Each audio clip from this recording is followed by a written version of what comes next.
Mulla meni varmaan puoli tuntia ottaa tämä johtosarja pois, kun nyppi kaikki töpselikirjat. On töpseli! Siinä on töpseli.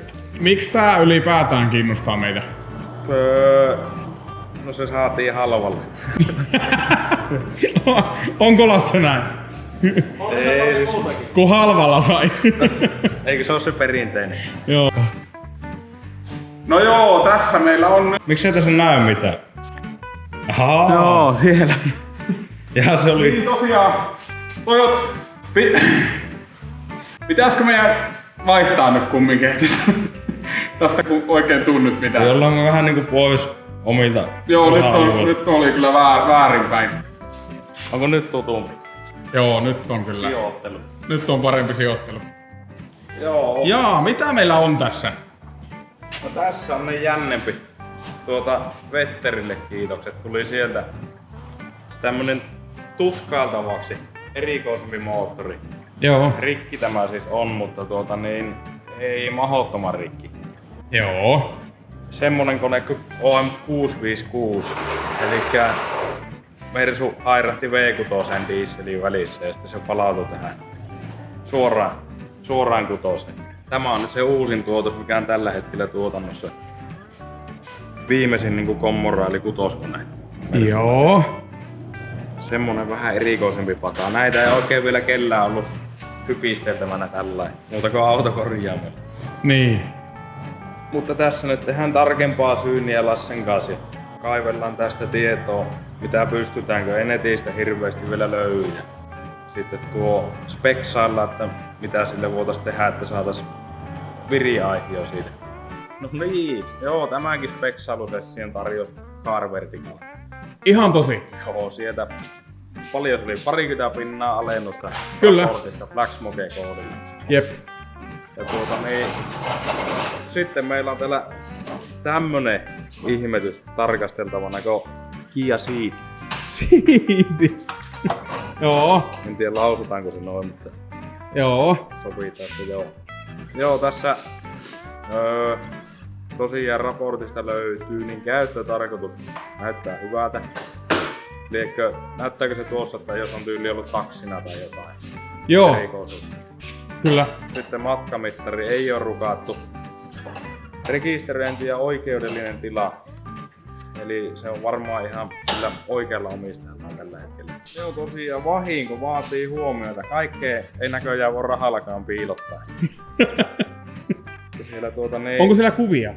On kuvia. Haluatko sä hyvää vai huonon puolen tästä? Kerro. Niin toinen puoli on aika ruman näköinen ainakin näissä remontteerinkin kuvissa. Se on tullut joku kanttivolvo kylkeen. Selvä. Joo, onhan tällä päkit boksahtanut ja mitä kai. Täällä on hirviänä kuvia. Hälytysvalot valaa ja... No on se joo, se on tuo... En tiedä, tuo on tullut joku toinenkin kyllä kylkeen. Se on jäänyt väliin johonkin. Se on jäänyt väliin, 2 Volvon väliin. Joo.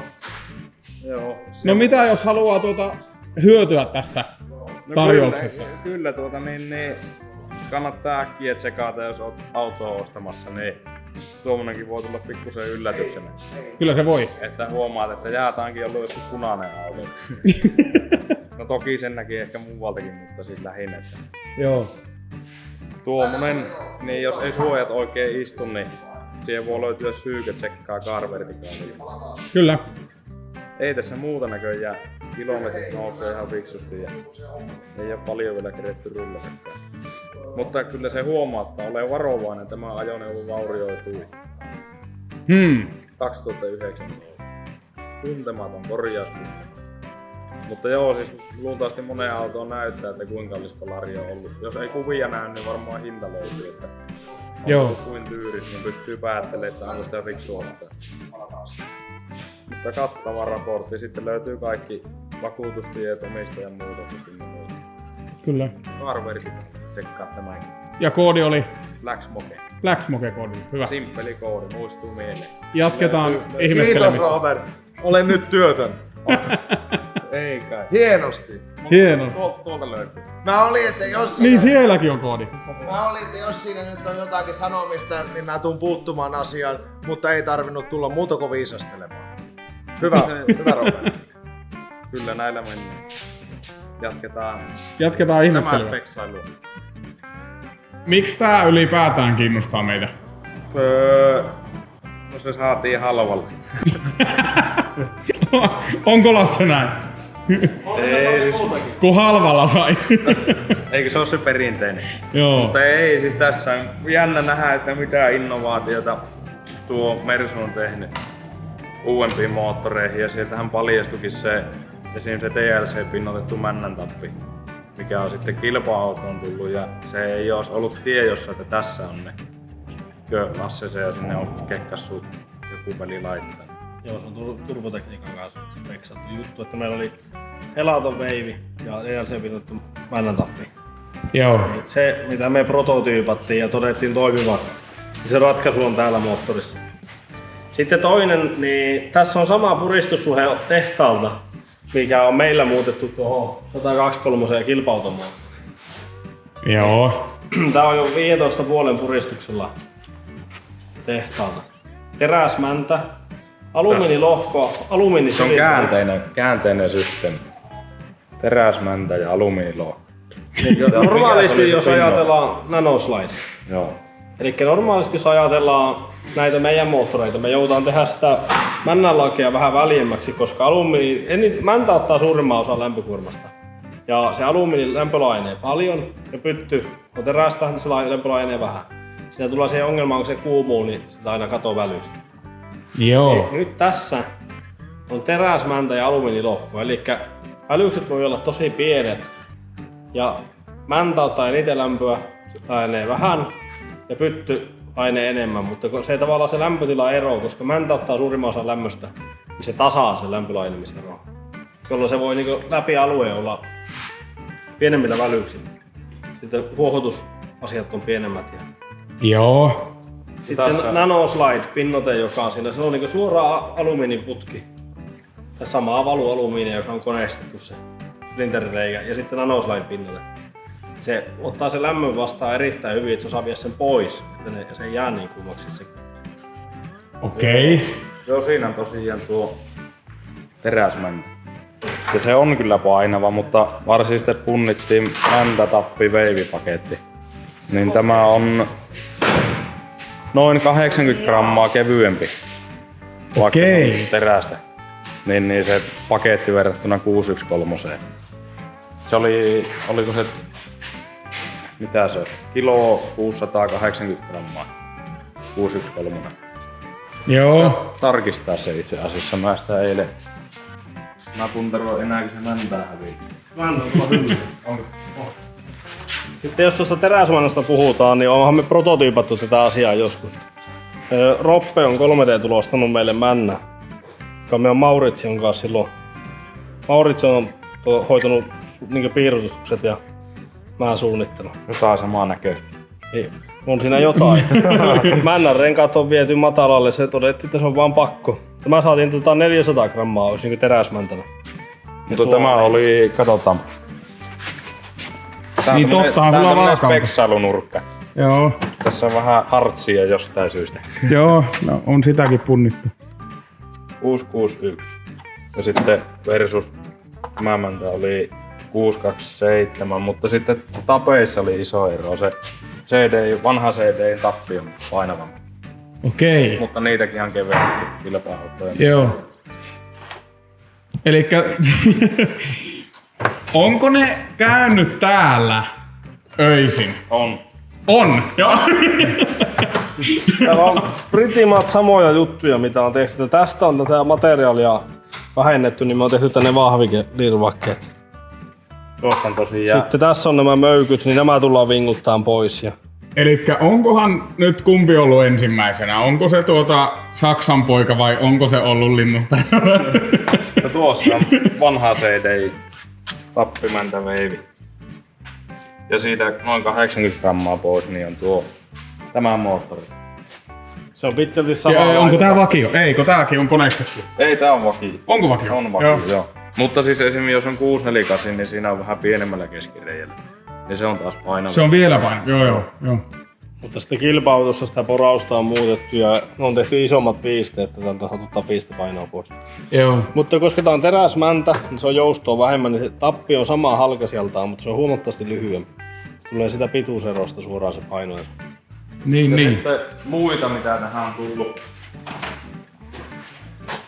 Niin siinä on vähän erilainen pultti. Mikä ihme tuo on? Damperille. Lähtee damperi aika nätisti. Pultit vaan 4 pois, niin se on muuta kuin ottaa. Joo. Ei tarvii paljon ulos vetää. Joo. Ja tuo on outo keksintö. Se Outo keksintö. yhdessä ryhmässä tuli ilmi, että tämä on tuo öljysumujen venttiili. Sähköisesti ohjataan, että jos lämpötila on alle 10 astetta, niin se ei käytä öljysumuja. Okei. Voitaisko me saada sillä jotain positiivisia sinne yläpäähän vaikutuksia? Ei mä usko, otetaan tuo vaan pois, että siellä on ne öljysumut käytössä. Kyllä uskoisin, että siellä öljynpaine kyllä viisaa. Joo. Että ei jää siitä kiinni. Ja toinen sitten, niin siinä on tämä venttiili oli ainakin varaosakatalogin mukaan tuolle nokkien ohjaukselle. Eli tässä on säätyvä pakonokka. Se on... Niin mikä siis joku vanos? Joo niin, se luki varaosa katalogissa, että vanos. Mutta joo, se Ei tuu semmoista tähän. Ei tuu. Se on varmasti joku päästöihin liittyvä. Se on niin erikoinen systeemi, että se on vaan osassa kanavista. Joo. Vaikutti ainakin, että ei sillä mitään tehohommia häitä. Mitäs muuta siinä on? No, omanlainen stressilevy. Tai Niin värinän onkin, joo. poistelu. Niin kuin vakio stressilevy. Kyllä se on näihin pukkeihin ja se pulpataan keskelle tuo. Onko sitä? Missä se on? On sillä öljypohja. Erikoinen öljypohja 4 menee keppi. Voi. Sitä pitää vähän muuttaa. Ja tässä on stressilevy. Eikö se pulttanut keskeltä pukkeihin? Joo. Ja se sitoo sen paketillekin. Se poistaa sitä värinää lohkosta, kun se sitoo sen puolet yhteen. Se on kyllä mahdottomasti kaikkia uutta. Ja paino. No alumiinilohko läpi, ne on kaikki alumiinia, niin se on tosi kevyt. Joo. Aluista 654, joka on sitten tästä samaa sukupolvin neloskone, niin se on edelleen se 30 kiloa kevyempi. Joo. Sitten roppeluista, kun on vähän suunnitelmista. Niin, no käy aikaa loppuun vielä nämä erikoisuudet. Joo. Tuossa on CP4 pumppu. Joo. Tarkoittaa mitä? No se on niinku uuden malli korkeapainepumppu. Elikkä mitä me käytetään on CP3. Joo, se on CP3. Ne on hyväksi todettuja. Mutta tämä on CP4. Siinä on 2 mäntä tai elementtiä, 2 isoa elementtiä ja molemmilta oma syöttöputki railkiskoon. Ja kuuluu juttua, että ne ilmeisesti tahtoo jossakin kohti ruveta porsiin ja sitten on paikat selvenneet. Niin, suuttimet ja kaikki rikki. Ilmeisesti se ainakin jotakin jenkkivehkeitä, niin ne rupee pikkusen kulumaan ja sitten ne päästää metallia kiertoon. Se on sen jälkeen entinen kuin tuo häsmäke. Ja mitään muuta siinä on. No öljypumppu. Katsottiin, että lähtee alipainekanava samasta kohtaa kuin öljypumppu. Se ilmeisesti on yhdistetty. Öljypumppu ja alipainepumppu. Joo. Vähän vaikutti siltä. Ja jakopää on takana. Joo. 1 rivi sillä ketjulla. Okei. Erikoisuus. No mitä siinä on jonkunlainen, onko siinä samankaltaiset suuttimet, samankaltainen ohjaus, miten No tämähän on tuolla piezosuuttimella. Joo, elikkä ei. Ei oo. Ja Ei sitten ei yhtään. siis siinä on mieletön määrä anturia verrattuna vanhempiin. Se johtosarja on täällä. Niin siinä on mulla meni varmaan puoli tuntia ottaa tämä johtosarja pois, kun nyppi kaikki töpselit irti. On töpseli. Siinä on töpseli. On Vähän kerta eri kaikkiaan. malleja. Sitä on niinku joka välissä. Nää on aina joku lämpöanturi tai paineanturi tai Joo. joku vastaava. Että hirveästi kaikki. Joo. Turbosetti on tuo. Siitä puuttuu se mielenkiintoinen, eli se on myös sähköturbolla varustettu. Niin tuossa on nyt LP-ahdin Joo. paikalla. On tässä molemmat, tuolla on pienempiä. Niin kuuluuko niitä olla 3? Joo. Joo. Se puskee, Lasse se oli kahtonut, että ilmeisesti tämä kumilehku, niin tämän kautta työntää sähköturva. Vielä Okei. lisää. Se on niinku akuston kautta se purkaa 48 volttinen. Okei. Sieltä vähän lisää boostia. Joo, tosiaan. Siinä on ihan pieni kompuro ja sitten on vähän isompi kompuro. Tuo, minkähän kokoinen tuo on? Se on suurin piirtein saman kokoinen kuin tuo, no sanon nyt, 648. On se Vähän isompi. Onko isompi? On se. Lasse meinasi, että pakopesän puolesta tai pakosiiven puolesta ainakin pitäisi piisaa 400 kantturoihin. Okei, eli se on vähän isompi. On vakiona on jo. 54. Joo, se 30 ampki se perinteinen, niin se on se 49 olla. Joo. Eli se reikäkokokin alle 49, niin tuossa on 54. Kyllä se höpääjä. Mutta on siellä, niin ehkä semmonen vielä tärkeä kysymys. Paljonko siellä on missä autossa tuo on tullut tuo moottori ja paljonko siellä on hevosvoimia? Se on 2016 julkaistu, ilmeisesti 17 alkaa jo on saanut tuota moottoria niin S-Mersussa. S-Mersussa? Joo. Sitten se on ollut ensin vaan S ja sitten se on tullut saataville myös E-malliin ja sitten näihin isompiin autoihin. GLS ja E. Okei. Se tunnetaan niin moottorimerkinnällä 400D. 400D. Joo. Joo. 300D on vielä 2-litroinen. Joo. Ja tämä on sitten, se on niin ihan karvaalta 3-litroinen. Joo. On No. jänskä. No miten sä Robbe meinasit ohjata noita suuttimia? Mä kohta näytän. Joo. Hämmästeltiin, että onko tää 606 kumminkin Joo, niin kuin on menty takas tuohon. ovaalimalli. Joo. Mutta joo, sitten tässä on vielä tällä suojattu tällä lämpökäärreellä Joo. joka paikka. Mutta joo, siis meillä oli nyt lääni, että tuosta otetaan voimaa, kun saadaan vaan kasaan se tää alikoko hiottua kampiakseliin. Niin siinä oli yksi kanki. Siellä oli 3 veiviltä alaselimään oli vähän väliä. Joo. Ykkösessä ei ollut laakeria ollenkaan, se on joskus käytetty auki. Okei. Mutta meillä oli puhe, että hoksattiin tämmönen tilanne. Tämä on tosiaan tuon Pietso-suuti. Tämä on 651 viimeisimmän solenodisuutin. Niihin tulee Bossi Eku takaisin. Ei oo enää Delphi-romuja. Okei. Niin tuosta jos tarkemmin katsotaan, niin huomataan, että siinä on käpälän kohtaa sama. Ja se periaatteessa istuu suoraan tuonne 656. Elikkä tehdään semmonen, että me hommataan näitä ruutia. Joo. Ja katsotaan sinne sopiva kärki. Se voi olla jopa, että tämä kärki on iso. Elikkä heitetään vaan Pietson kärki tähän solkkusuuttimeen, niin siellä on soppaa tarjolla. Joo. Mutta se nähdään sitten, kun ajetaan penkissä. Ja tuo tarkoittaa nyt sitten sitä, että me voidaan sillä... Hyllystä haetaan johtosarjaa ja laitetaan tähän kiinni ja käyntiin. Ajetaan 25 vuotta vanhalla Ekulla. Joo. Elikkä pystytään sillä sitten käskyttämään. Ei kai siinä muuta kuin vaihdetaan kampiakselin asentotunnistin ja nokka-akselille laitetaan asentotunnistin, se mikä siinä kuuluu olla. Joo. Mitäs muuta siinä oikeesti on?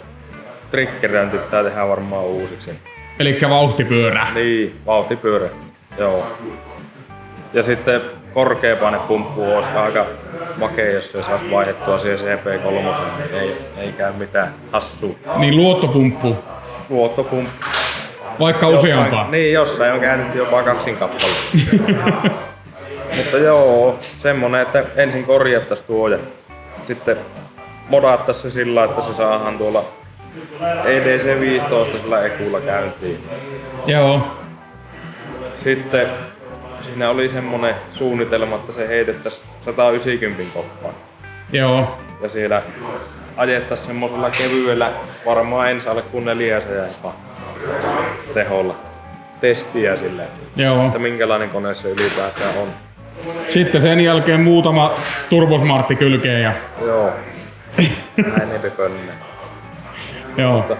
Mutta ei siis vielä selvennetään sen verran, että ei olla lähdössä kilpailuun tällä moottorilla Joo, ei. 25. Joo, ei näitä ei oikein varakoneita, kun halvi mikä tuli vastaan niin rikkinä, niin 8 tonnia. Joo, ne maksaakin paljon. On, Joo. kalliita. Onhan ne uusia. Mutta joo, koitetaan kehittyä kehityksen mukaan. Joo, Ei pitäähän passaa. se kokeilla. Ei passaa jämähtää siihen edelliseen CD. Jännä nähdä, että onko näistä mihinkään. Joo. Mutta on se oli hirveä hässäkkä, kun ne oli kaikki paikalla ja sitten lämpösuojat tuossa moottorin kylissä. Nyt se alkaa näyttää ihan kliiniltä. Joo, ei siinä edes näkynyt moottoria. Joo, ei. Ja sitten siinä on vielä Kaiken maailman vesi-ilmajäähyttimet ja tuohon jo Lasse-kaava olikin, että makee vetää vaan tuohon, täällä on nää nestekanava. Niin tuohon vaan teettää lätkä jossakin ja anna jossakin. joo. Ei tarvi kikkailla, kun se on niinku hirveä mööpeli tässä. Joo. Tässä on kaikki mahdolliset kiinteät vesipumput, Joo. sähköpumput. Joo, semmonen. Semmonen. Pyörättää äkkiä ympäri sulkotaan öljyä. Joo. No ympäristökatastrofi. Joo. Eipä siinä. Tää on nyt tämmönen sivuprojekti tässä, Ei mutta... riittää, niitä monta, mutta tää on ehkä mielenkiintoisin. Ainakin Joo. meille. Joo. Eipä mitään. Ja katsotaan milloin tulee seuraava päivitys tästä aiheesta. Jos mä oikein tunnen teidät, niin ei siinä mene kovin kauan. Niin pari tuntia. Niin, ei kerkeä akkua vaihtaa kameraan, niin se on jo käynnissä. Ehkä. Vähän maltetaan. Joo. Pitää jotain muutakin värkätä Joo. tässä ohjeessa. Tämmönen kilpa-auto ja muuta. Joo, tääkin pitäisi entisöidä. Meneekö entisenä? Kyllä se sille puolelle menee. Eipä mitään. Joo, palataan tämän tiimoilta joskus. Niin me tehdään. Heipä hei. Heipä hei.